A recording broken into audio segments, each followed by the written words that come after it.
हम लोग शुरू करते हैं अपनी सीरीज़ को, जहाँ पर हम सबसे पहले समझेंगे कि सी लैंग्वेज क्या है। तो सी लैंग्वेज को बनाने के जो आपके रिसर्चर हैं उनका नाम है डेनिस रिची। तो यहाँ पर लिखा हुआ है C programming language was developed in 1972 और इसको बनाया था डेनिस रिची ने। और कहाँ बनाया था? AT&T बेल लेबोरेटरी में बनाया था, जो कि सिचुएटेड है USA में। तो Dennis Ritchie was the founder of C language.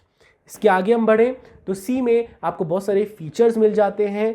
सबसे पहला फीचर है फास्ट स्पीड, मतलब ये फास्ट तरह से काम करता है, ये सिंपल है। स्ट्रक्चर प्रोग्रामिंग लैंग्वेज, इसकी प्रोग्रामिंग लैंग्वेज का स्ट्रक्चर है वो स्ट्रक्चर ओरिएंटेड है। इसमें यूनियन भी आएंगे, इसमें एनिमरेटर्स भी आएंगे और बहुत सारी चीज़ें आएंगी। इसकी रिच लाइब्रेरी है, मतलब इसके पीछे बहुत सारी लाइब्रेरीज मौजूद हैं जो कि आपको बहुत ज़्यादा हेल्प करती हैं, जैसे कि string.h हो गया, malloc.h हो गया। ये जितनी भी लाइब्रेरीज हैं ये आगे हम कोर्स में डिस्कस करेंगे। इसमें पॉइंटर्स का कॉन्सेप्ट है, इसमें रिकर्जन का कॉन्सेप्ट है और इजी है, मतलब इसका सिंटैक्स इजी है, इसको करना इजी है, इसमें कोड लिखना इजी है और ये सारी प्रोग्रामिंग लैंग्वेजेस का बेस भी आपको प्रोवाइड करता है। तो सी के कुछ फीचर्स, आई होप आपको ये पार्ट क्लियर हो गया होगा। अब हम आगे देखते हैं कि सी में कौन कौन से सॉफ्टवेयर ऐसे बनाए गए हैं जो हमें पता नहीं है लेकिन हम अपनी ज़िंदगी में बहुत यूज़ करते हैं। तो सबसे पहले यूनिक्स ऑपरेटिंग सिस्टम, ये सी पे बनाया गया है। एम्बेडेड सिस्टम, जो लोग एम्बेडेड सिस्टम की कोडिंग करते हैं वो सारा प्लेटफॉर्म सी पे डिजाइंड है। MySQL, अगर आप बैकएंड की कोडिंग करना चाहते हैं तो MySQL का जितना भी प्लेटफॉर्म है वो भी सी में बनाया गया है। जो कंपाइलर है जो आप बहुत बहुत यूज़ करते हो सी की कोडिंग में, C++ की कोडिंग में, वो कंपाइलर भी सी की ही देन है। फिर उसके बाद GUI जो कि ग्राफिकल यूज़र इंटरफेसेस हैं, ये भी सी से ही डेवलप हुआ है। फिर गेम्स बनाए गए हैं, जैसे कि हमने बचपन में गेम्स खेले थे, स्नेक खेला था, टेट्रिस खेला था, टिक टैक टो गेम जो हम फ़ोन में खेलते थे, बहुत मतलब 2D गेम्स। तो ये 2D गेम्स सब सी की देन है और कुछ एनिमेशंस जो सी में शुरुआती स्टेज पे बनाए जाते थे। तो ये हैं कुछ ऐसी चीज़ें जो सी में बनाई गई हैं। अब हम आगे डिस्कस करते हैं सी को प्रोग्रामिंग जब हमें करना है तो हमारे पास कौन कौन से ऐसे सॉफ्टवेयर हैं जिसमें हम सी की कोडिंग कर सकते हैं।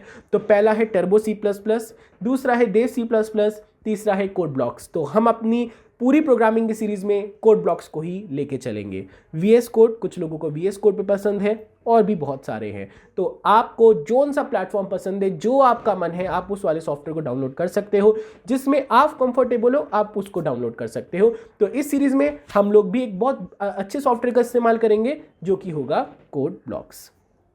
अब हम आगे बढ़ते हैं एडवांटेजेस ऑफ सी में कुछ खास बात भी है।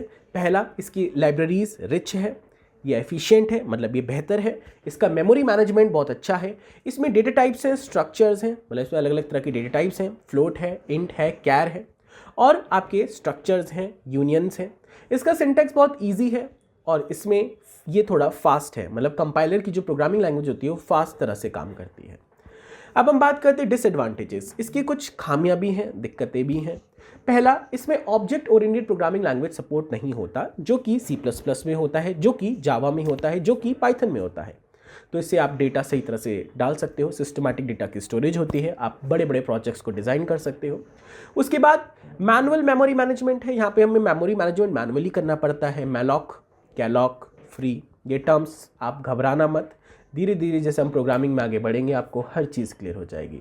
फिर लैक ऑफ एक्सेप्शनल हैंडलिंग, जैसे ट्राई कैच मैकेनिज्म है, वो भी इसमें नहीं है। अब आप बोलोगे सर इतने बड़े बड़े शब्द आप बोल रहे हो, हमें तो कुछ भी नहीं आता, हम तो बिल्कुल बेसिक है।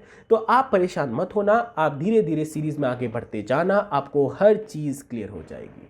उसके बाद लिमिटेड स्टैंडर्ड लाइब्रेरी है, मतलब अगर मैं और प्रोग्रामिंग लैंग्वेज से कंपेयर करूं तो इसकी लाइब्रेरी कम है। मतलब सी के हिसाब से तो, उस ज़माने के हिसाब से तो बहुत ज़्यादा है, लेकिन अगर मैं पाइथन से कंपेयर करूं, जावा से कंपेयर करूं तो इसकी लाइब्रेरी उन लैंग्वेजेस के मुकाबले कम है।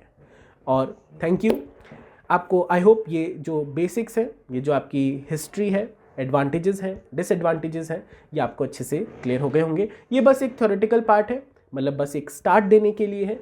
अगली वाली वीडियो में हम एक नए कॉन्सेप्ट को देखेंगे जो है टोकन्स। ये तो बस एक बेसिक्स था। अगली वाली वीडियो बहुत इंपॉर्टेंट होने वाली है क्योंकि उसमें हम पूरा प्रोग्रामिंग का बेस पढ़ने वाले हैं कि किस तरह से प्रोग्राम डिज़ाइन किया जाता है, क्या कैरेक्टर्स होते हैं, क्या वेरिएबल्स होते हैं, क्या कांस्टेंट होते हैं।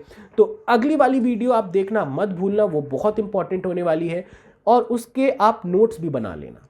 फिर हम आगे प्रोग्रामिंग की तरफ लेके चलेंगे अपने आप को, और सारी जो भी कोड होंगे, जो भी अप्रोचेज होंगी, वो ज़्यादातर हम प्रोग्रामिंग से ही करके देखने वाले हैं। तो आई होप आपको आज का ये जो पहला वीडियो है वो अच्छे से क्लियर हो गया होगा। अब मिलते हैं हम अगली वीडियो में, तब तक के लिए बाय बाय, थैंक यू।